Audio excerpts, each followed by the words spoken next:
Welcome back to Rising Pakistan میں خوش آمدید کہیں گے آپ کو. ہم نے سوچا کہ آج ہم بات کریں ملکی حالات کے اوپر. اس وقت جو چل رہا ہے, جو سچویشن چل رہی ہے, چھٹی منا رہے ہوتے ہیں سارے کہ جی روڈس بند ہیں, سکون ہو گیا اب ہم, لیکن اس کے ساتھ ساتھ اویئرنیس بہت ضروری ہوتی ہے. ملک میں کیا چل رہا ہے, حالات کیا چل رہے ہیں. آج کل جی OIC کانفرنس ہو رہی ہے اسلام آباد میں, یہ منعقد ہو رہی ہے, اس لیے ہم نے سوچا کہ ہم ذرا ان کے آرگنائزنگ ممبر کو, آرگنائزنگ ہیڈ کو ذرا یہاں پر آج دعوت دیں اور ان سے پوچھیں کہ ایکچولی OIC کیا ہے اور کیا ابھی گہما گہمی چل رہی ہے اس کانفرنس کی.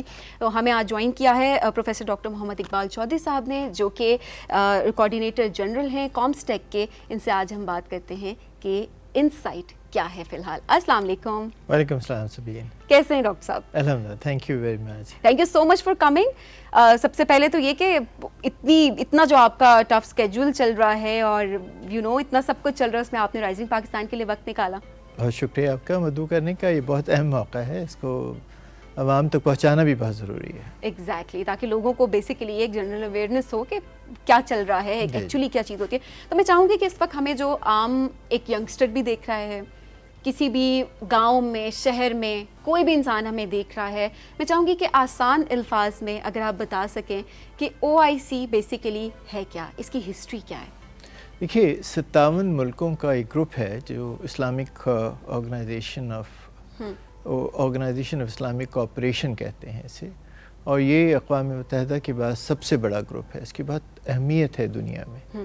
پاکستان کو اعزاز حاصل ہے کہ یہ پاکستان اس کا بانی ممبر ہے. 1969 میں جب اس کا قیام ہوا تھا رباط موروکو میں, تو پاکستان اس کے بانیوں میں سے ہے. اس کے علاوہ پاکستان نے دوسری جو سمٹ تھی وہ بھی کی تھی. تو پاکستان ہمیشہ اسلامی ممالک میں فرنٹ لائن پہ رہا ہے. جو مسلمان دنیا کے بہت بڑے بڑے مسائل ہیں, جس میں کشمیر, فلسطین, ریجنل کانفلکٹس ہیں, ڈیولپمنٹ کا نہ ہونا ہے, اس میں پاکستان نے بہت کوشش کی ہے کہ کسی طریقے سے یہ مسائل حل ہوں. اور اس دفعہ پاکستان یہ جو CFM ہے, کونسل آف فارن منسٹر, اس کو ہوسٹ کر رہے ہیں. تو یہ ایک بہت تاریخی موقع ہے. 57 ممالک کے وزرائے خارجہ کا اسلام آباد میں آمد ایک اتنی بڑی سفارتی کامیابی ہے, جس کے لیے یقینی طور پہ پاکستان کی حکومت اور ہمارا جو منسٹری آف فارن افیئرز ہے مبارکباد کی مستحق ہے. بالکل, اور یہ ایک بہت بڑے لیول پہ بھی ہو رہا ہے. ڈاکٹر صاحب ابھی آپ, میری بات ہو رہی تھی اس سے پہلے بھی آپ سے, تو آپ بتاتے کہ 900 لوگ اس وقت آئے ہوئے ہیں جی پاکستان, اسلام آباد میں وہ ٹھہرے ہوئے ہیں. ایسا ہی ہے, اتنا بڑا نمبر ہے ابھی؟ جی, 900 لوگ اس کانفرنس پہ شرکت کے لیے آ رہے ہیں, کہ اس کانفرنس کا آغاز انشاءاللہ کل سے ہوگا. اور یہ جو مسلمان دنیا کے بہت بڑے بڑے مسائل ہیں ان کے اوپر ڈیلیبریشن ہوں گی, ڈسکشنز ہوں گی, فیصلے کیے جائیں گے. ٹھیک ہے. اچھا ڈاکٹر صاحب, ابھی جو اجلاس ہونے جا رہا ہے OIC کا, اس میں کیا کیا چیزیں متوقع ہیں, کیا چیزیں جو ہیں وہ کیا ڈیسیجنز ہو سکتے ہیں, اور اصل مقصد کیا ہے؟ دیکھیے, بنیادی طور پہ مسلمان دنیا کو 3 بڑے مسائل ہیں. ایک بڑا مسئلہ تو اکنامک ڈیولپمنٹ کا نہ ہونا ہے. سوشو اکنامک ڈیولپمنٹ جو ہے وہ بہت کم ہے مسلمان دنیا میں. اکثر ممالک لیسٹ ڈیولپ کنٹریز ہیں. دوسرا جو ہے وہ یہ ہے کہ اسلاموفوبیا آپ کو نظر آتا ہے کہ پوری دنیا میں مسلمانوں کے خلاف ایک خاص محاذ بن گیا ہے, ایک ذہنی رویے ایسے بن گئے ہیں جو مسلمانوں کے خلاف ہیں, جو اسلاموفوبیا کہتے ہیں. تیسرا جو مسلمانوں کے اپنے مسائل ہیں, کہ جس میں ریجنل کانفلکٹس ہیں, افغانستان کا مسئلہ ہے, اس کے علاوہ جو کشمیر کا مسئلہ ہے, فلسطین کا مسئلہ ہے, اور دوسرے مسائل ہیں. ان سب پہ ایک کلیکٹیو جو وائس ہے, کلیکٹیو ڈیسیجن لینا بہت ضروری ہے. اور 57 ممبر کنٹریز کی اس آرگنائزیشن کو دنیا میں سفارتی محاذ پہ ایک بہت اہم سمجھا جاتا ہے. تو اس کانفرنس کی اہمیت بہت زیادہ ہے. جب ڈیولپمنٹ کی آپ بات کرتے ہیں تو آپ ہمیشہ ذہن میں رکھیے کہ ڈیولپمنٹ آج کی دنیا میں نالج بیسڈ ہوتی ہے, اور جو ممالک نالج میں آگے بڑھ گئے وہ ڈیولپ ہو گئے, جنہوں نے نالج میں پیچھے رہ گئے وہ آج بھی ترقی پذیر ہیں, انڈر ڈیولپڈ ہیں. نالج, سائنس اور ٹیکنالوجی اور ہائر ایجوکیشن کا نام ہے. وہی وجہ ہے کہ پاکستان کو اعزاز حاصل ہے کہ کامسٹیک جو 57 ممبر اسٹیٹس میں سائنس اور ٹیکنالوجی کا سب سے بڑا ادارہ ہے, اسٹینڈنگ کمیٹی ہے, اور 57 وزرائے سائنس اینڈ ٹیکنالوجی کی اسٹینڈنگ کمیٹی ہے, اس کی چیئرمین شپ کا اعزاز حاصل ہے. پاکستان میں کامسٹیک کا ہیڈ کوارٹر ہے, اور پاکستان کی جو پریزیڈنٹ ہیں وہ کامسٹیک کے چیئرمین ہیں. اس طرح پاکستان کو دنیا اسلام میں سائنس ٹیکنالوجی اور ہائر ایجوکیشن کے ذریعے ترقی دینے کا کام سونپا گیا ہے. اوکے اچھا سر، اس کے علاوہ اگر دیکھا جائے تو کامسٹیک کا کردار اوور آل کیسا ہے، اسپیشلی اگر ہم انڈر ڈیولپڈ کنٹریز کی ابھی بات کریں جو OIC کے ممبر بھی ہیں، ان ممالک کے لیے کیا کام کیا جا رہا ہے؟ اسپیشلی ایجوکیشن کے حوالے سے بات کی جائے، وہاں پر اسٹوڈنٹس کے حوالے سے بات کی جائے تو کیا کام ہو رہا ہے ابھی؟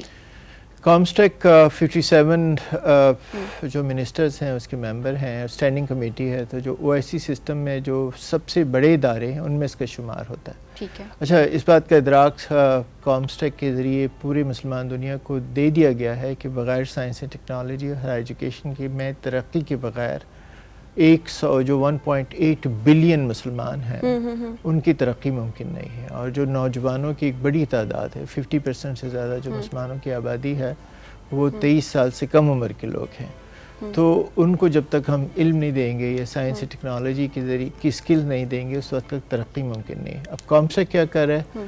کامسٹیک نے بنیادی طور پہ 4 بڑے کام ہیں. کامسٹیک کے نمبر 1 ایک تو سب سے بڑا کام جو ہے وہ یہ ہے کہ ہم سائنس ٹیکنالوجی میں جو 57 ممالک میں ڈیولپمنٹ ہو رہی ہے اس کو ہم آبزرو کرتے ہیں، مانیٹر کرتے ہیں کہ کیا کیا ہو رہا ہے، اور اس کی بنیاد پہ ہم گیپس انالائز کرتے ہیں کہ کون سی ایسی چیزیں ہیں جن میں کامسٹیک کو کام کرنے کی ضرورت ہے.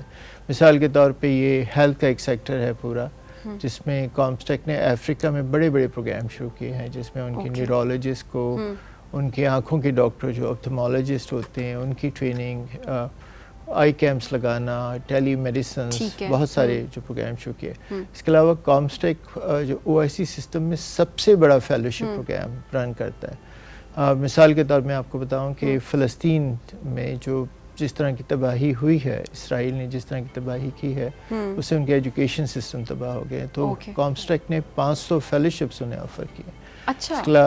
اس کے علاوہ جو لیسٹ ڈیولپ افریقن کنٹریز ہیں اس میں وومن سائنٹسٹ کے لیے بہت بڑا پروگرام شروع کیا.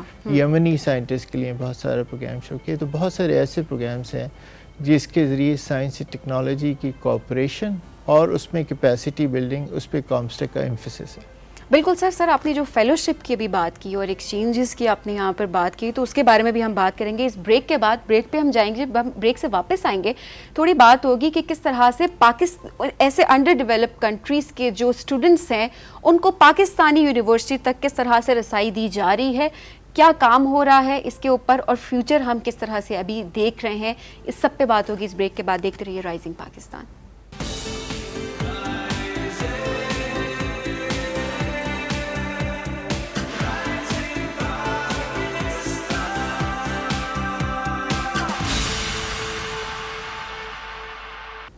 Welcome back to Rising Pakistan. Rising Pakistan میں خوش آمدید. ہم ذرا بات کریں گے کہ کس طرح سے انڈر ڈیولپ کنٹریز کے اسٹوڈنٹس ہیں ان کو پاکستان تک رسائی دی جا رہی ہے، پاکستان کے ایجوکیشن سسٹم سے کس طرح سے وہ استفادہ حاصل کر سکتے ہیں، کون سے ایکسچینجز ہیں، یہ سب ہم جانیں گے ڈاکٹر صاحب سے. ڈاکٹر صاحب، ابھی کیا پروگرامز چل رہے ہیں دیکھیے رسائی دینے کے لیے بیسیکلی؟ کامسٹیک نے کنسورشیم آف ایکسلنس بنایا ہے جو پاکستان کی ٹاپ جو ایجوکیشن انسٹیٹیوشنس ہیں، ریسرچ انسٹیٹیوشن ہیں، ان پہ بیس کرتا ہے. تو بنیادی طور پہ پاکستان کی ایکسلنس سائنس اینڈ ٹیکنالوجی میں، ہائر ایجوکیشن میں پاکستان کے بہترین سائنٹسٹ، پاکستان کی بہترین ٹیکنالوجیز کو ہائی لائٹ کرنا تاکہ پاکستان کی ایکسلنس کو شو کیس کیا جا سکے، اس کی بنیاد ہے یہ جو ہم نے فیلوشپ پروگرام شروع کیا ہے. تو پوری مسلمان دنیا سے سینکڑوں کی تعداد میں فیلوز، ریسرچ فیلوز ہیں، وومن سائنٹسٹ ہیں، ٹیکنیشینس ہیں، وہ پاکستان لائے جا رہے ہیں. ان کو مختلف جامعات میں، ریسرچ سینٹرز میں پلیس کیا جا رہا ہے، ان کو ٹریننگ دی جا رہی ہے، اور جو وہ واپس جا رہے ہیں تو پاکستان کے پرماننٹ ایمبیسڈر ہیں، بیکاز ان کو پتہ ہے کہ پاکستان کی ایک ایکسلنس ہے، اور اس کے ذریعے جو پاکستان کو ایک سفارتی محاذ پہ کامیابی مل رہی ہے، کیونکہ جب لوگ مستفیض ہوتے ہیں کسی ملک سے تو اس کے متعلق ایک خیر کا جذبہ پیدا ہوتا ہے، اس کے متعلق ایک گڈ ول پیدا ہوتی ہے. بالکل. اچھا سر، اس کے علاوہ یہ بھی ہم جاننا چاہیں گے کہ ابھی جتنے بھی کنٹریز ہیں جو کہ OIC کے ممبر ہیں، وہاں پر ابھی میجر پروگرامز کون کون سے چل رہے ہیں؟ ایک تو میں نے عرض کیا کہ افریقہ میں ایک بہت بڑا پروگرام ہے جس میں سائنس ٹیکنالوجی اور ہیلتھ میں ہمارا بہت بڑا پروگرام ہے. میں نے عرض کیا کہ ہر سال جو ہے وہ 4 مختلف جو افریقہ کے ممالک ہیں ان میں ہیلتھ کے پروگرامز ہوتے ہیں. ان کو یہاں لایا جاتا ہے, وہاں ہمارے ڈاکٹرز جاتے ہیں, مختلف کیمپس لگاتے ہیں, ٹریننگ دیتے ہیں, ٹیکنیشینز کو ٹریننگ دیتے ہیں, ڈاکٹرز کو ٹریننگ دیتے ہیں. اس طرح ان کے ہیلتھ پروفائل کو امپروو کرنے کی کوشش کی جا رہی ہے. دوسرا, اس پینڈیمک نے یہ ثابت کیا کہ ہر ملک کو سائنس اینڈ ٹیکنالوجی میں ترقی کرنی ہے, کہ اگر آپ سائنس اینڈ ٹیکنالوجی میں ترقی نہیں کریں گے تو چیلنجز کو فیس نہیں کر سکتے جو فیوچر چیلنجز ہیں.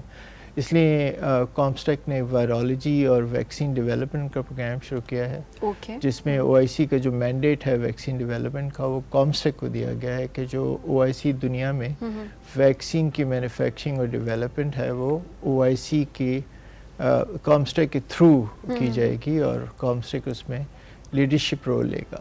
اس طرح وائرولوجی آپ کو پتہ ہے کہ بہت ساری جو ڈیزیزز ہیں وہ وائرل ڈیزیزز ہیں, اس میں ہم کیپیسٹی بلڈ کر رہے ہیں.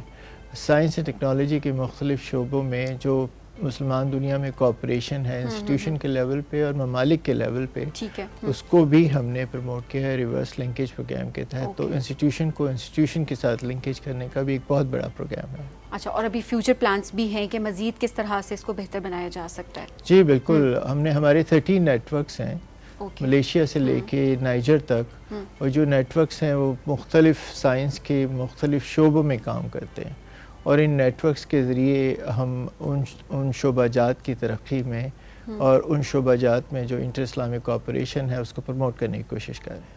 اچھا, یہ ابھی پلان ہے. اچھا سر, اس کے علاوہ اگر ہم بات کریں کامسٹیک کا کردار ڈیفینیٹلی وہ سب کے سامنے ہے کس طرح سے, اور امپورٹنس کا سب سے زیادہ آپ نے بتایا کہ اس میں یہ ہے کہ جو چیئرمین ہے وہ پریزیڈنٹ آف پاکستان ہے اور شریک چیئرمین بیسیکلی جو پرائم منسٹر آف پاکستان ہے. OIC کی امپورٹنس پہ بھی ہم ذرا اگر بات کریں کہ اس وقت جو لوگ ہمیں دیکھ رہے ہیں, جو ہماری ینگ جنریشن ہمیں دیکھ رہی ہے, ہم OIC کی امپورٹنس انہیں بتا سکیں کہ یہ کس وجہ سے سٹارٹ ہوئی تھی اور ابھی اس کی کیا امپورٹنس ہے, کہ اس کو مینٹین کرنا کتنا ضروری ہے, اسپیشلی پاکستان کے حوالے سے اگر ہم بات کریں. دیکھیے 1969 میں اس کی ابتدا کی گئی تھی, اور وہ ایک بدقسمتی سے ایک ایسا واقعہ ہوا تھا جس میں یہودیوں نے مسجد اقصیٰ کو آگ لگانے کی کوشش کی تھی. اس کے نتیجے میں ایک آؤٹریچ تھا, اور پھر مسلمان دنیا کے تمام کو 24 کے قریب سربراہ مملکت رباط موروکو میں جمع ہوئے, مگر بعد میں اس بات کو ریئلائز کیا گیا کہ مسلمان جو ہیں ورنیبل ہیں, کیونکہ بہت سارے ایسے ایگریسرز ہیں جن میں ایسے ممالک شامل ہیں جنہوں نے مسلمان علاقوں پہ قبضہ کیا, ان کو اینکس کیا ہے, جس میں فلسطین ہے, کشمیر ہے, اور بہت سارے بڑے بڑے مسائل ہیں مسلمان دنیا کے. ان کو حل کرنے کے لیے مسلمانوں کا ایک کلیکٹیو پلیٹ فارم پہ آنا ضروری ہے. آج کی دنیا میں جو ممالک کا کلیکٹیو سٹینڈ ہے وہ بہت اہمیت رکھتا ہے. آپ نے لاسٹ 2 ایئرس میں 3 ایئرس میں آپ نے دیکھا کہ بڑے بڑے مسائل مسلمان دنیا کو آئے ہیں, جیسے فلسطین میں جو ہو رہا ہے, جو کشمیر میں ہو رہا ہے, جو افغانستان میں ہو رہا ہے. ان تمام مسائل کے حل کے لیے مسلمانوں کو ایک ساتھ کھڑا ہونا, ایک کلیکٹیو ایکشن, اور ان کی مدد بھی کرنا, اور عالمی منظرنامے میں مسلمانوں کی ایک یکساں آواز کو پروموٹ کرنا OIC کا بہت اہم کام ہے. اور یہ وجہ ہے کہ آج پوری دنیا کی نظر اسلام آباد کی طرف ہے. Exactly, capital. ایگزیکٹلی, کیونکہ آج ان کو پتہ ہے کہ 57 کنٹریز یہاں بیٹھے ہوئے ہیں, اور 57 کنٹریز نے ڈیسیجن لینا ہے, اس میں اس کی وجہ سے جو ورلڈ سینیریو ہے اس میں تبدیلی یقینی طور پہ آئے گی. بالکل سر, اور ڈیفینیٹلی یہ ایک بہت بڑا موقع ہے. میں یہ بھی کہوں گی کہ اتنے عرصے کے بعد ایسی کوئی چیز, اور دوسری بات یہ کہ 57 کنٹریز کی آپ نے بات کی, تو امپورٹنس ایک یہاں پر بھی نظر آ رہی ہوتی ہے, اور یہ پاکستان میں ہو رہی ہے اس دفعہ. تو میں یہ بھی چاہوں گی کہ جتنے بھی لوگ ابھی دیکھ رہے ہیں اس کی امپورٹنس کو وہ ضرور سمجھیں, لیکن اس کے ساتھ میں چاہوں گی کوئی پیغام آپ پاکستانی قوم کو بھی دیں, ینگسٹرز کو دیں ہماری, کس طرح سے وہ شریک ہو سکتے ہیں اس کے اندر. دیکھیے, سب سے پہلے تو پاکستانی قوم کو سمجھ لینا چاہیے کہ ایک بہت مہذب, تہذیب یافتہ, ایک جو کلچرڈ نیشن ہے, ایک ایسی قوم ہے ہماری جس کا ایک بہترین مستقبل ہے. ہمارا کام یہ ہونا چاہیے کہ ہم اپنے آپ کو مسلمان امت کے ساتھ جوڑے رکھیں, ان کی فلاح و بہبود کے لیے کام کرتے رہیں, کیونکہ جب ہم ان کی فلاح کے لیے کام کریں گے تو پاکستان آگے بڑھے گا. بالکل سر, تھینک یو سو مچ سر. آپ اتنے بزی اسکیجول سے اپنا ٹائم آپ وقت نکال کر آئے رائزنگ پاکستان کے لیے. ہماری کوشش ہوتی ہے کہ اس پلیٹ فارم سے ہم جتنی اویئرنیس کریٹ کر سکیں ہم کریں, وہ ہم اسپریڈ کریں پورے پاکستان میں, تاکہ کہیں پر بھی کوئی بھی انسان اگر بیٹھا ہوا ہے تو اس کو سمجھ آ سکے کہ کس طرح سے ملکی حالات چل رہے ہیں, اور ان کے بارے میں ان کو پتہ ہونا بہت ضروری ہے. اور اسپیشلی بہت زیادہ اپریسیشن کے مستحق ہیں کامسٹیک بھی, گورنمنٹ آف پاکستان بھی, اور اس کے علاوہ آپ نے بتایا کہ منسٹری آف فارن افیئرس کا بھی بہت زیادہ اس کے اندر کردار ہے. So definitely huge appreciation, and Pakistani قوم کی طرف سے بھی بہت زیادہ تھینک یو, آپ لوگوں کا بہت زیادہ شکریہ. اسی طرح سے پاکستان کو آپ آگے لے جاتے رہیں اور نام روشن کریں. Thank you so much sir. Thank you so much. ناظرین, بہت کچھ آج ہم نے ڈسکس کیا, جیسے کہ ہم سن رہے تھے کہ ایک ملٹیپل چیزیں چل رہی تھیں, اور ہم نے کہا تھا کہ جو حالات چل رہے ہیں, اسپیشلی جو ٹریفک کے حالات چل رہے ہیں, ان میں کون پہنچ پائے گا اور کون نہیں پہنچ پائے گا. یہ بھی ایک چیز چل رہی تھی ساتھ ساتھ, لیکن دیکھیں سب پہنچے یہاں پہ, اور کسی بھی طریقے سے انہوں نے کہا کہ رائزنگ پاکستان ہم نے آج جو ہے وہ کمپلیٹ کرنا ہے. اپنی ضروری رائے سے ہمیں ضرور آپ آگاہ کریں, ہمارے فیس بک پیج پہ, واٹس ایپ پہ اور انسٹاگرام پہ. ہمیں کل تک کے لیے دیجیے اجازت. خدا حافظ.